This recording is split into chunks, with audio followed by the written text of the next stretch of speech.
Hello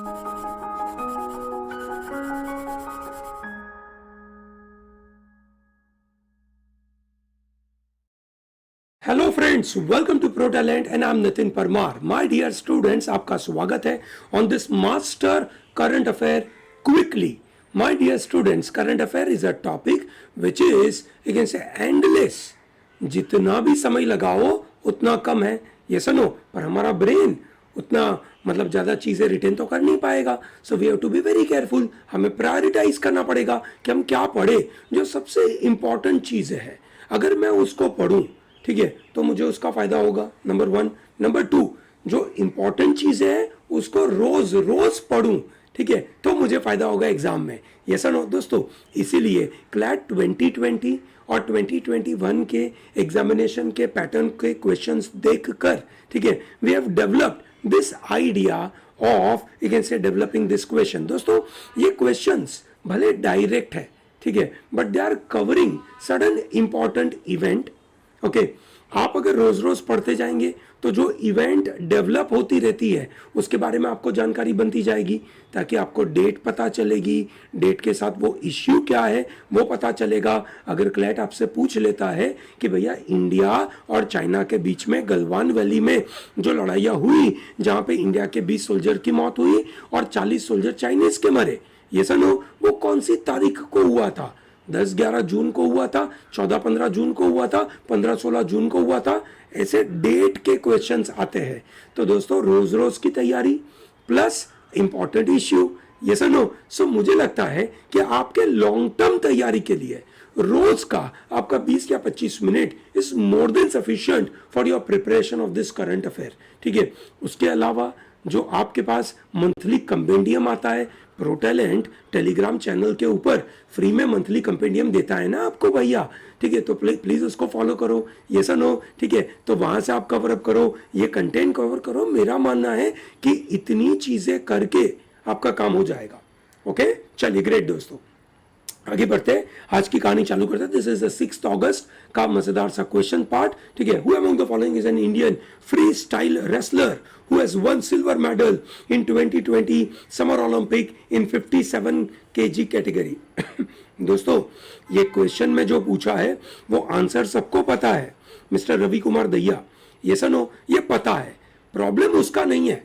आप ये मत समझो कि अरे सर ने बहुत इजी क्वेश्चन पूछा। सर ने इस क्वेश्चन के साथ साथ आपको बहुत सारी छोटी छोटी इंफॉर्मेशन दे दी। कौन सी कैटेगरी में जीता, ये सर नो, ठीक है, कहाँ जीता और कौन सा मेडल जीता, नंबर वन, ठीक है, ये आपको यहाँ से समझ में आ गया, वेरी गुड। अब दूसरी इंफॉर्मेशन आपको यहाँ पे मिलती है। दोस्तों, रवि कुमार दहिया ने 57 केजी कैटेगरी के अंदर एक ऐसे जावूर उगुवेव को हराया। किसको हराया? जावूर उगुवेव, ठीक है। ये भाई साहब कहाँ के थे? ये थे रशियन ओलंपिक कमेटी के थे ना। What do you mean by Russian Olympic committee? Sir, क्या रशिया नाम की कंट्री से ये खड़े नहीं थे? ना ना, Russia is banned for participating in Olympics. क्यों बैंड है? क्योंकि they've you can say gotten into doping cases, उनके ऊपर आरोप था, तो रशिया बैंड है। भैया सवाल यह है कि रशिया कब तक बैंड है, ठीक है ना, रशिया कब तक बैंड है? तो रशिया के जो एथलीट्स हैं जो ओलंपिक में पार्टिसिपेट करना चाहते हैं, दे कम थ्रू दिस आरओसी। याद रहेगा दोस्तों, ये इंडिया का 5वां मेडल है in Tokyo Olympic, second silver in the campaign, और रेसलिंग में ये हमारे 5वें रेसलर है जो ये सब ओलंपिक में मेडल लेकर आते हैं। केडी जाधव, सुशील कुमार, योगेश्वर दत्त, साक्षी मलिक और अब रवि कुमार दहिया। वैसे ये भाई साहब के बारे में तो क्या ही बोले, है ना, ये भाई साहब के बारे में पता है ना आपको क्या हुआ था। चलिए, ये भी कमेंट में बता दीजिए। दोस्तों, आपको कमेंट में 2 चीजें बतानी है। एक, सबसे पहले आपको बताना है रशिया को ओलंपिक्स में बैन किया गया है, कितने ड्यूरेशन तक बैन किया गया है, नंबर 1। नंबर 2, सुशील कुमार ने कौन से समय पे, लेकिन से मतलब कौन से साल में ओलंपिक में मेडल जीता था, कौन सा जीता था, ठीक है, और अभी कौन से आरोप के अंदर वो जेल में है। Which is the 5th country to sign ISA agreement? दोस्तों, कल मैंने ये समझाया था बहुत डिटेल में, इंटरनेशनल सोलर अलायंस, ठीक है, जो लेकिन से जर्मनी 5वां कंट्री बन चुका था। हमने बात करी थी कि इंटरनेशनल सोलर अलायंस की शुरुआत करी गई थी by prime minister of India and president of France. ठीक है, कब करी गई थी? 2015 COP21 पेरिस में जब मीटिंग हुई थी तब। ठीक है, तब उन्होंने ये लगाया था that we are going to have only those countries which are under the tropical region. Then later on they increase the number, and now the numbers are no restriction. They are saying that all countries which are member of United Nations can be a member of ISA. ISA का headquarter India में है, गुरुग्राम में है. Okay, this is very important, याद रहेगा. चलिए, great है दोस्तों.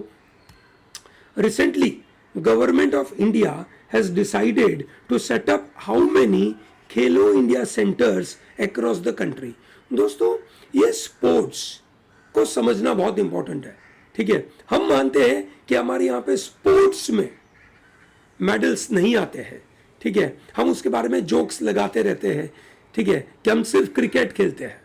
दोस्तों, आपकी जानकारी के लिए बता दूं, sports is a state subject. Sports को डेवलप करना, उसके रिलेटेड स्कूल, उसके रिलेटेड यूनिवर्सिटीज में कंपटीशन ऑर्गेनाइज करना, ये सब स्टेट के हाथ में है. दोस्तों, जब इंडिविजुअल स्टेट के हाथ में होता है, ठीक है, तो उसका डेवलपमेंट जो पूरे नेशनल लेवल पे होना चाहिए, उसकी संभावना इतनी स्ट्रांग बनती नहीं है. ठीक है, कितना सारा पॉलिटिक्स हो सकता है अलग अलग स्टेट के बीच में. ये सुनो, भारत का सबसे बड़ा कारण स्पोर्ट्स में डेवलपमेंट नहीं होने का is that sports is not developed at the national level. अगर आप ये ऐसा सोचते कि IIT अगर ये लोग स्टेट लेवल पे ही उसका रिक्रूटमेंट करते और बच्चे स्टेट लेवल पे ही लेते, IIT, IIM, NLUs, तो वो कभी ग्रो हो पाती क्या? नहीं हो पाती. ये सुनो, यहाँ पे यही मगजमारी है, यही लड़ाई है. ठीक है, तो दोस्तों, भारत ने खेलो इंडिया के द्वारा talent search and development activity करना चालू करा है. उसके द्वारा ministry will establish 1000 Khelo India centres across the country. कितने बनाने वाले हैं? 1000. दोस्तों, ये सेंट्रल गवर्नमेंट का प्लानिंग है. ठीक है, स्टेट के सब्जेक्ट में सेंटर अपना प्लानिंग तो करता है, पर अब देखेंगे किस तरीके से लेकिन से स्टेट इसको इंप्लीमेंट करता है. दोस्तों, इसके साथ आपको एक और स्कीम पता होनी चाहिए which is called target Olympic podium scheme. 2014 में चालू करी गई थी under the ministry of youth affair and sports. ठीक है, गवर्नमेंट ऑफ इंडिया ने चालू करी थी. उसका ऑब्जेक्टिव था दैट कि हम हमारे जो एथलीट्स हैं, हमारे स्पोर्ट्स पर्सन हैं, हम उनको अच्छे से ट्रेन करें और ये लोग हमारे ओलंपिक पोडियम तक पहुंचे और मेडल लेकर आए. ठीक है दोस्तों, टॉप स्कीम के अंदर हमारे पास PV Sindhu, Sakshi Malik, they are the winners who came from this TOPS की स्कीम. ओके दोस्तों, टॉप्स की स्कीम अब धीरे धीरे शिफ्ट हो रही है towards the junior, you can say people as well. Okay, junior TOPS. हमारा टारगेट है दैट बाय 2028, ठीक है, हमारे बच्चे जो 10 से 12 साल के आजू बाजू है वो भी पार्टिसिपेट करके यू कैन से मेडल लेकर आए. दोस्तों, आपने देखा होगा इस बार ओलंपिक में के अंदर स्केटिंग के अंदर एक यू कैन से 13 साल की लड़की गोल्ड लेकर गई. ये सुनो, सो भैया, एक तरीके से ये बहुत इंपॉर्टेंट यू कैन से मुद्दा है. गवर्नमेंट बहुत अच्छी तरीके से इसके ऊपर काम कर रही है. Recently our external affair minister Mr. S. Jaishankar has gone on 2-day visit. दोस्तों, ये क्वेश्चन मैं इसलिए लाया हूं ताकि आपका रिवीजन हो जाए. क्या आप बात करते हो सर, रिवीजन कैसे होगा? इसके पहले तो वो रशिया गए थे, आप यहाँ पे रशिया का ऑप्शन भी नहीं डाले हो. ठीक है भैया, ये बात है. अभी गए थे, he went to Iran. Iran क्यों गए थे? ईरान में नए प्रेसिडेंट साहब आए. नाम बताइए उनका. Who is the new president of Iran? Please बताइए. उनकी सेरेमनी हो रही थी. ये सुनो, उनका जो यू कैन से ओथ सेरेमनी थी, उसमें उनको इनवाइट किया गया था और वो गए थे. तो रिवीजन इस बात का है कि ईरान के नए प्रेसिडेंट साहब का नाम बताइए. I think this is pretty clear to everyone. Very good. ठीक है, तो स्वेरिंग इन सेरेमनी के अंदर उनको बुलाया गया था. इब्राहिम राइसी, ठीक है, जो नए प्रेसिडेंट हैं, तेहरान में ये गए थे. आपको पता होगा इब्राहिम राइसी जो प्रेसिडेंट तो है, पर who is the supreme leader of Iran? Please put that into comment section. It is very important. India's men's hockey team defeated which of the following team to win bronze medal at Tokyo to end 41 year end at the Olympic medal. दोस्तों 41 year मतलब आप समझ सकते हैं, calculation करें तो 1980s में हमें आखिरी मेडल मिला होगा। हमने जर्मनी को हराया, ये सुनो, जर्मनी को हमने हराया दोस्तों 1980 ओलंपिक में। We got our 8th gold in hockey. 8वां गोल था हॉकी का भैया, जर्मनी को 5-4 से हराया था हमने। आखिरी के जो से 1 मिनट या 30 सेकेंड से ना, वो बहुत ही डेडली थे, क्योंकि वहां जर्मनी मतलब करो या मरो की भावना के साथ घुसी थी, और सबसे ज्यादा स्ट्रेस, सबसे ज्यादा टेंशन, सबसे ज्यादा प्रेशर किसके पास था? गोली के पास था। But who is a goalkeeper in our hockey team and who is a captain of Indian hockey team? Okay, 41 year का जो अकाल पड़ा था मेडल का हॉकी वर्ल्ड में, फाइनली हमें मिला, ये सुनो। और इसी के साथ एक मजेदार सी कहानी, जो राजीव गांधी स्पोर्ट्स अवार्ड था, ठीक है, जिसको मोदी साहब ने कन्वर्ट कर दिया with a different name called major Dhyan Chand award, ये सुनो। चलिए ग्रेट दोस्तों। और मेजर ध्यानचंद कौन थे भैया? इसी हॉकी वाले थे ना, ठीक है। चलिए ग्रेट। और ये जो हमारे सिमरनजीत सिंह थे, उन्होंने 2 गोल लगाए, ठीक है। Okay, and it was held at ओई हॉकी स्टेडियम, जापान में जो हुआ था। हॉकी स्टेडियम का नाम है। हार्दिक सिंह, हरमनप्रीत एंड रुपिंदर पाल, ठीक है, ये लोगों ने भी इनसे एक गोल लगाया था। दोस्तों अब आप समझ सकते हैं, अभी हमने थोड़ी देर पहले देखा that sports is a state matter, ये सुनो। इसीलिए आप देख रहे होंगे कि कुछ कुछ स्पोर्ट्स में अलग अलग स्टेट के ही लोग बहुत आगे होते हैं। जैसे हॉकी में आपको दिख रहे हैं ज्यादातर कौन है, मतलब पंजाब से है, ये सुनो। और विमेन भी ज्यादातर पंजाब से है, क्योंकि वहां पे अच्छी ट्रेनिंग हो रही है, गवर्नमेंट बिल्कुल तगड़ी मेहनत कर रही है और बहुत पैसा दे रही है। हर एक स्टेट ऐसा नहीं कर रहा है, और फिर हम एक्सपेक्ट करते हैं कि पूरे देश में कुछ अच्छा हो, ठीक है। Anyway, which countries Mangdechhu hydro electric project has been awarded with Brunel medal? ये देखिए दोस्तों, अभी आप में से समझदार लोग फोटोग्राफ देख के आंसर बता देंगे, ठीक है। फोटोग्राफ देखें और आंसर, ठीक है। ये इंडिया का फ्लैग है, तो इंडिया तो ऑप्शन में है नहीं, पर बात इंडिया का नहीं है, मेडल इनको मिला है। ये कौन है? ये भूटान के भाई साहब है। और ये हाइड्रो इलेक्ट्रिक प्रोजेक्ट इंडिया के सपोर्ट से भूटान में बनाया गया था, और वो उसको ये अवार्ड मिला है भूटान का। India assisted Mangdechhu hydroelectric project was conferred with Brunel Medal awarded by London-based Institute of Civil Engineering. It is a mark of excellence in the world of civil engineering, ठीक है। तो ये भूटान के जो चेयरमैन है, ठीक है, लोकनाथ शर्मा जी है ना, लियोम्पो लोकनाथ शर्मा, जो मांगदेचू हाइड्रो इलेक्ट्रिक प्रोजेक्ट अथॉरिटी के चेयरमैन है, उनको मिला है, ठीक है। चलिए ग्रेट, मजेदार सा क्वेश्चन, तगड़ा क्वेश्चन, लंबा क्वेश्चन, पर काम का क्वेश्चन। क्या बात हो रही है? रिट्रोस्पेक्टिव टैक्स लॉ के द्वारा। रिट्रोस्पेक्टिव टैक्स लॉस क्या होते हैं? ऐसे कोई लॉ, टैक्स के लॉ जो प्रीवियस डेट से लगते हैं, ठीक है। पहले समझ लेते हैं रिट्रोस्पेक्टिव टैक्सेशन क्या होता है।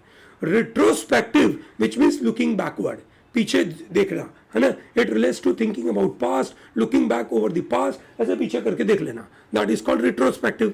मतलब ऐसा भी नहीं ना, इतना फिजिकल थोड़ी, ठीक है। रिट्रोस्पेक्टिव मतलब प्रीवियस डेट से। आपको पता होगा भारत में इंडियन कॉन्स्टिट्यूशन में आर्टिकल नंबर 20 अवेलेबल है, ओके। आर्टिकल नंबर 20 बोलता है, ठीक है, no ex post facto law, मतलब कोई भी लॉ, ठीक है, प्रीवियस डेट से, ex post facto law previous date से नहीं लगेगा। टैक्सेशन एक्सेप्शन है उसमें, टैक्सेशन प्रीवियस डेट से लग सकता है। भारत ने ये रिट्रोस्पेक्टिव टैक्सेशन 2012 में चालू किया था, ठीक है, giving effect to the amendment in the present law before the date on which changes were brought in. मतलब आपने 2012 में लॉ लेकर आए और आपने बोला 1968 तक जो भी इवेंट हुई उसमें ये 2012 का लॉ लगेगा। That is called retrospective law, जो देखा जाए तो फेयर नहीं है, जस्ट नहीं है, रिजनेबल नहीं है।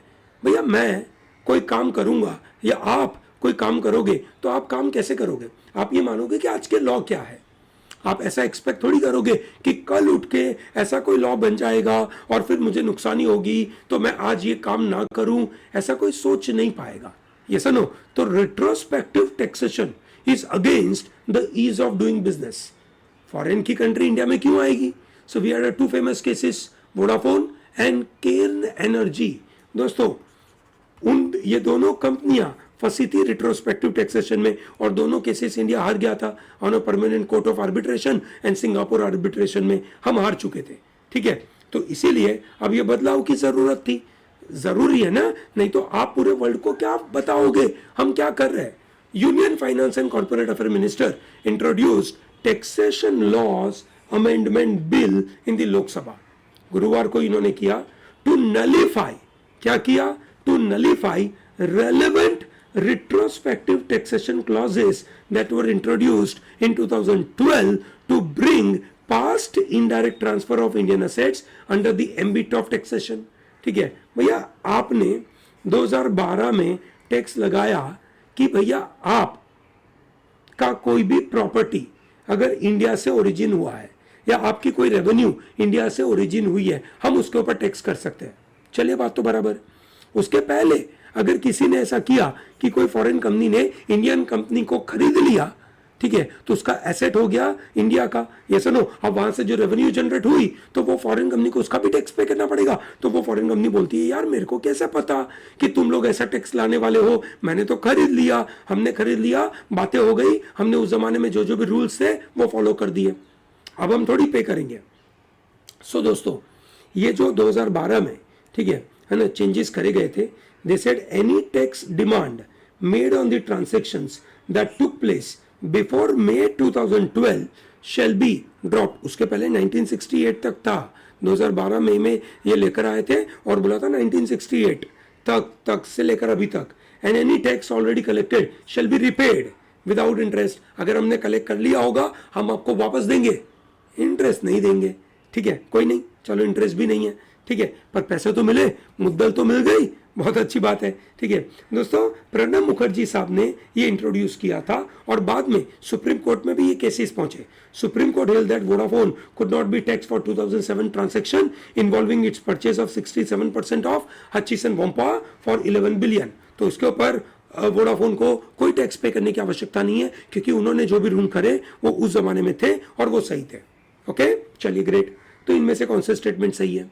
पहला statement, new taxation law amendment bill aims to nullify retrospective tax clauses that were introduced in 2012 to bring past indirect transfer of Indian assets under the ambit of taxation। बिल्कुल सही है, this is true, यह भी हमने सीखा।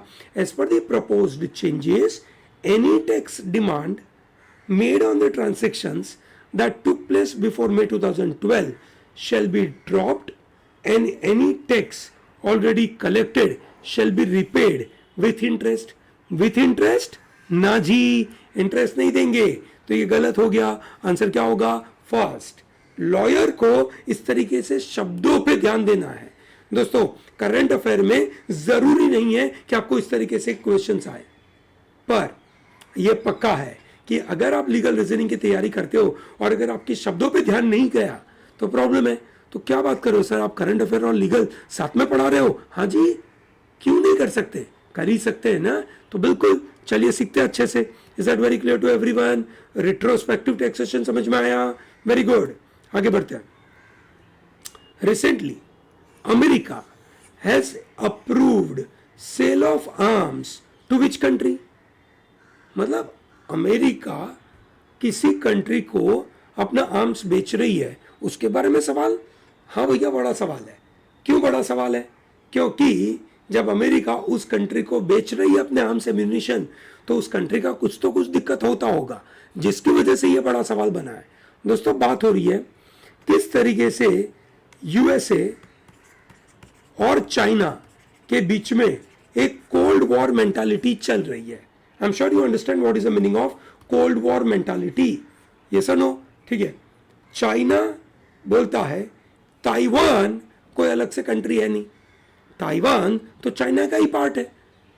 China के जब ये मॉडर्न चाइना बना उसके पहले चाइना में कुओमिंटांग करके पार्टी थी, उस कुओमिंटांग पार्टी के जो चेयरमैन थे चियांग काइशेक पूरा चाइना से पैसा लेकर भागकर वो पहुंच गए फॉर्मोसा आइलैंड और वहां पे उन्होंने बनाया नया देश ताइवान। ठीक है, ताइवान बनाया, चाइना ने बनाया, ठीक है, चाइना के लोगों ने बनाया। ठीक है, ताइवान बोलता हम इंडिपेंडेंट है, चाइना बोलता ना भैया पूरे वर्ल्ड को बता दो ये हमारी जगह है, इसके ऊपर कोई ध्यान नहीं लगाएगा, अगर इसके साथ किसी ने बिजनेस करा हमसे पूछे बगैर, ठीक है, तो गलत है। अमेरिका बोलता हम तुम्हारी बात नहीं मानते चाइना, हम ताइवान के साथ बिजनेस करेंगे, ताइवान भी बोलता हम तो इंडिपेंडेंट है। ठीक है, तो ये लड़ाइयों के बीच में अमेरिका ने ताइवान को आर्म्स सप्लाई करने का डील अप्रूव कर दिया और इसकी वजह से ये महत्वपूर्ण मुद्दा है। समझ रहे हो बात को? Very good.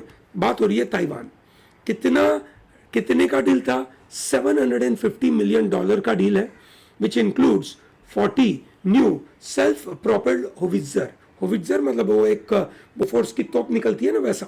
Okay, so that is very important. Okay, so Biden administration has approved its first arms sale to island democracy of Taiwan, which is potentially of 750 million deal, and thereby it is rising tension with China.